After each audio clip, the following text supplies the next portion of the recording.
शोभी नहीं रहते, एक सनातनी हो गया, ऐसी बेवकूफी वाली बात है। जहाँ देखी थाली पर तो वहीं नाचे सारी रात। मैं राम में तो शुरू से ही था, मैं मोदी में नहीं हुआ हूँ। कैसे देखते हैं ये जो मीरा रोड वाला कांड है, कहा जा रहा है कि भैया एकदम से भौचक्का वाला माहौल हो गया, आप कैसे देखते हैं इस चीज़? देखिए, पहले भी ऐसी शोभा यात्रा में देखा जा चुका है कि जब जब बीजेपी प्रोपेगेंडिट कुछ भी कराया जाता है, जो कि ये एक राम मंदिर एक ऐसा मुद्दा था जो कि लोगों की भावनाओं से जुड़ा बनता था, तो उस पर इस हिसाब की जो शोभा यात्रा निकाली गई और जिसमें जो युवा थे उस शोभा यात्रा में जिस हिसाब से उन्होंने हुड़दंग मचाया मस्जिदों पर चढ़ के, जैसे मैंने देखा एक चर्च पे भी झंडा फहराया गया भगवा का, तो यहाँ ये एक सोची समझी साजिश नजर आती है। जो एक सौहार्द का माहौल है पूरे विश्व, हमारे पूरे भारत के अंदर, उसको बिगाड़ने की साजिश थी।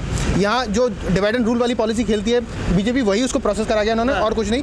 बोलते हैं वासुदेव कुटुंब, अपनी आप बोलती है बीजेपी के वासुदेव कुटुंब को फॉलो करते हैं, बट ये ऐसा कहीं नहीं देखने को मिला, और इसका प्रकोप इनको 2024 में झेलना पड़ेगा। क्या राम को लाएं तो हम मोदी जी को लाएंगे? देखिए सीधी बात, राम को तो हम, जैसे मैं बता रहा हूँ, राम जी की हम धूल के बराबर भी नहीं है। राम जी को लाएंगे हम।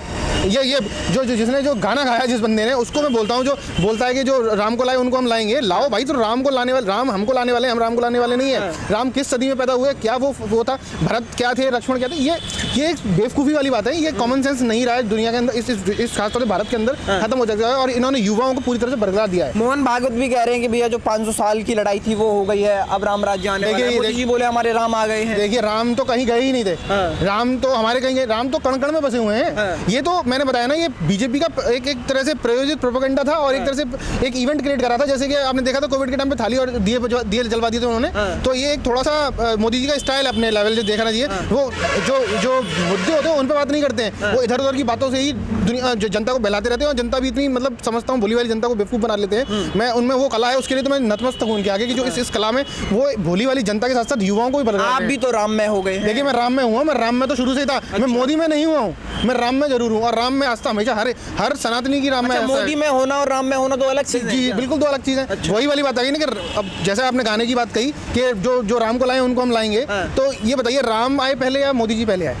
राम हमारे पूर्वज ही कहूँगा मैं उनको, वो हमारे भगवान है, वो हमारे ईस्ट है, तो उनके द्वारा हम आए हैं कि मोदी जी उनको लेके आए हैं। मोदी जी ने कुछ नहीं करा, मोदी जी ने एक स्थान दे दिया उनको कि भाई आपका राम मंदिर यहाँ स्टैब्लिश हो गया। 500 साल की लड़ाई मैं मानता हूँ कि भाई मस्जिद और मंदिर की लड़ाई थी वो, बट ये कहना कि मोदी जी द्वारा सब कुछ करा गया, तो माननीय सर्वोच्च न्यायालय का क्या रोल था? वो कहाँ गया? वो डिसीजन जिसने दिया, जिस CGI ने डिसीजन दिया, उसका कोई रोल ही नहीं है। मतलब कंगना रनावत का कहना, जिसमें दम था उसने बना के दिखा दिया, सरकारें बहुत आई थी, किसी ने नहीं कर पाया। देखिए, सरकार पहला जो ताला खोला उस मस्जिद का किसने खोला था? राजीव गांधी जी ने खोला था। तो कंगना रनावत जैसे लोग तो पता नहीं क्या क्या नहीं बोलते, और मैं इनके बारे में टिप्पणी करना अपने लिए, मतलब सोचता हूँ कि मैं इस लेवल पे पहुंच जाऊँ, उससे मुझे लगता है कि मैं उसकी बात ही ना करूँ। तो कैसे देखते हैं ये सारी की सारी जो पॉलिटिक्स हो रही है? मोदी जी को वोट तो देंगे ना सब? देखिए, क्योंकि राम को तो लेके आए वो। देखिए, राम को कोई, मैंने वही बताया, राम को वो नहीं लाए। अब वही चीज़ है कि अब आप मेरे लिए बोलेंगे मैं भगवा पहन के खड़ा हूँ और मैं राम भक्त हूँ, तो मैं मोदी जी को वोट दे दूँ। ये एक समझदारी वाली बात होगी युवाओं की और देश की जनता की। वो क्या देखेंगे, प्रोग्रेसिव राजनीति को सेलेक्ट करते हैं या ये धर्म की राजनीति को सेलेक्ट करते हैं कि भाई जहाँ लड़ाकर राज करने वाली बात है। ये अंग्रेज चले गए, अभी काले चोर आ गए, गोरे चोर तो चले गए थे, अभी काले चोरों से लड़ने की वाली बात है। अरे तपस्या करी मोदी जी, 11 दिन तक व्रत रहे, वो एक बहुत अच्छी बात है। मैं उसके लिए उनका हृदय से और अपने कहना चाहिए, मैं मानता हूँ कि उन्होंने इस हिसाब की तपस्या करी।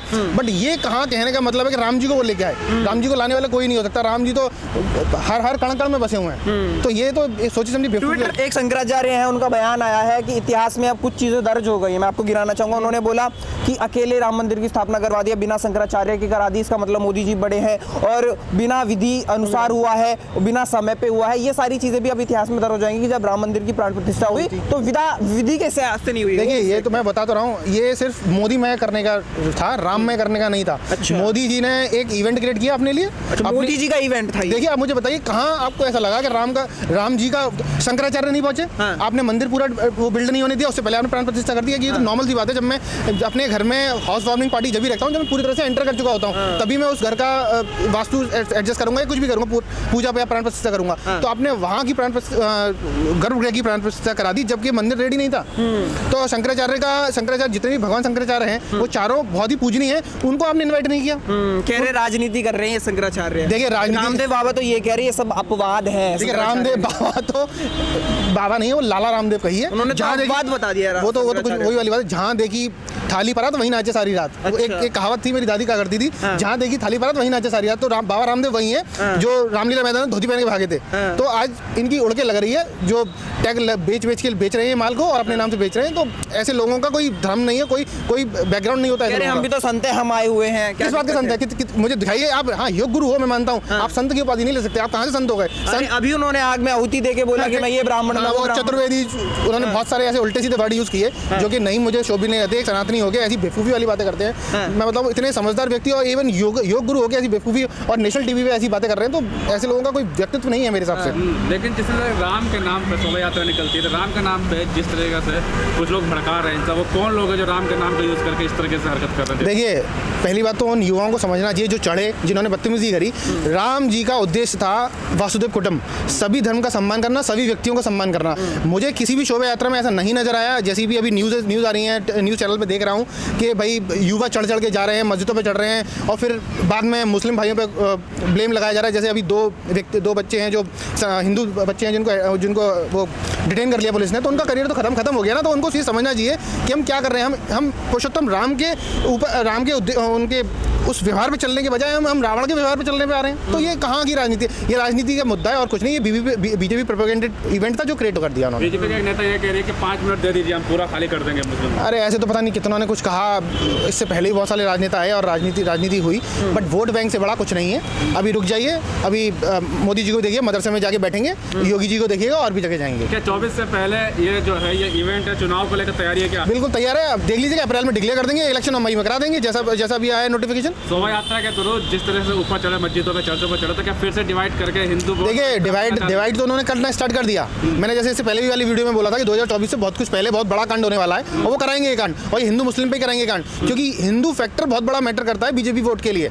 जब ये हिंदू मुस्लिम नहीं कराएंगे तब तक हिंदू वोट मिलेगा ही नहीं, क्योंकि इन्होंने प्रोग्रेसिव राजनीति करी नहीं, इन्होंने ग्राउंड पे कुछ काम किया नहीं। इन्फ्लेशन देखिए आप एजुकेशन में बात करिए, आप हेल्थ पे बात करिए, इन पे जवाब नहीं मिलता है। अच्छा, एक सवाल की जगह राम ने बना दिया, भाई मैं कह रहा हूँ, आप देखिए, अच्छा है आपने राम में बनाया पूरे इंडिया को, पर आपने ऐसा क्या कर दिया जो युवाओं के लिए साकार हो, या युवाओं को कितनी जॉब एम्प्लॉयमेंट दे दी आपने? वो मस्जिद पे चढ़ा रहे, उनको फिर बाद में जेल भी भेज रहे हैं। उनका करियर कहते हैं ना, एम्प्लॉयमेंट तो दूंगा नहीं, जो एम्प्लॉई है उनको भी खत्म कर दूंगा। तो वही वाली बात है।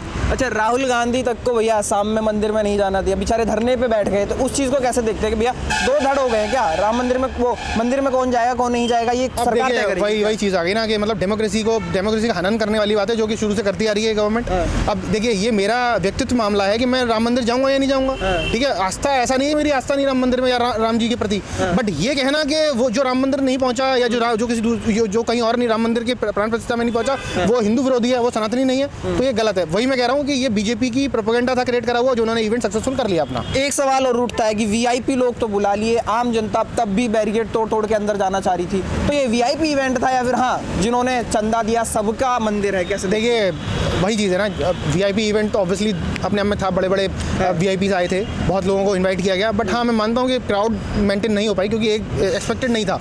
तो इसमें मैं किसी की एक पर्टिकुलर पार्टी को ब्लेम नहीं दूंगा, बट हाँ ये हो सकता था कि भाई इतना लार्ज स्केल में जो इवेंट क्रिएट करा जा रहा था, उस हिसाब से व्यवस्था जरूर करनी चाहिए थी। और ये जो राम मंदिर बनाया गया, ये आम जनता के लिए बनाया गया, ना कि वीआईपीज के लिए। वीआईपीज तो कभी भी जाके दर्शन कर लेते। ये अगर राम मंदिर वीआईपीज की जगह शायद कुछ 50 लोग आम जनता को इन्वाइट करते, तो उससे कुछ और माहौल होता। जनता ये भी कह रही थी, जैसे मैंने बात की थी, ये कह रहे थे राम जी अभी वीआईपीओ के लिए आए हैं, आम जनता के लिए। देखिए, जनता की राय बोल रही थी। हाँ, ये जनता की राय ना। अब इसी से समझ लीजिए कि बीजेपी क्या कर रही है इस टाइम, क्या उनका दिमाग में बैठा हुआ है कि उनको पता है कि कहाँ से पैसा आएगा, कहाँ से वोट आएगा, कहाँ से हम वोट खरीद सकते हैं। तो जब तक वीआईपी को सेट नहीं करेंगे, तब तक वोट नहीं खरीद पाएंगे लोगों का। तो ये एक सोची समझी साजिश